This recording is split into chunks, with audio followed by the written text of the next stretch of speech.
ব্যবসায় কোটি কোটি টাকা লাভ হয় বুঝছিস কাজু, কিন্তু সে টাকা আমাকে মতন ব্যবসায়িকরা পায় না। হয় আসছে কেন, ওই যে বড় বড় যে ব্যবসায়িক দেখিস না, আকিজ গ্রুপ, আনোয়ার গ্রুপ, তারপর আরো ওই তারপরে কি প্রাণ গ্রুপ, এই সব গ্রুপরা ব্যবসায় টাকা পায়। আমরা আসছে কেন টুকটাক দিয়ে বইছি, তো আমাকে পকেট খরচই ঠিক মতো নয় না। আর মানছি তো মনে করে ওরে বাবা কি না জানি দোকান দিয়ে বইছে, কোটি কোটি টাকা ইনকাম আসছে, জমি জাতি কিনতেছে, বিল্ডিং দিচ্ছে, পিছনে ফিরলি দেওয়া যাচ্ছে কেছে, তাই ওদের দেওয়া যাচ্ছে যে 2 লাখ টাকার লোন বাড়ি দিচ্ছে পিছন দিয়ে, বুঝছিস? আরে বুঝবো আর কথা ক, ব্যবসা যে কত ভালো, আরে নিজেই বসে থাকতে হয় ধৈর্য ধরে। এগুলো যদি বুঝতিস তাহলে আর কতিস না, ব্যবসা করি কোটি কোটি টাকা লাভ করি, বিষয়টা কিরকম বুঝতে পারছিস?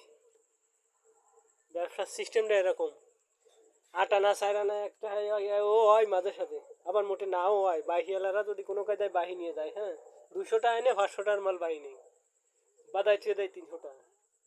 আর ব্যবসা করে আমরা বড় লোক হয়ে যাচ্ছি, ওরে বাবা কোটি কোটি টাকা ইনকাম করতেছি ব্যবসা করে, মানুষের কিছু ক্ষতিও হয় না ক্ষতিও হয়নি। সিস্টেমটা ঠিক এরকম, যতই দেই সব সিস্টেম ঘুরে ঘুরে যাচ্ছে, কোনো লাইন নেই এদিকে,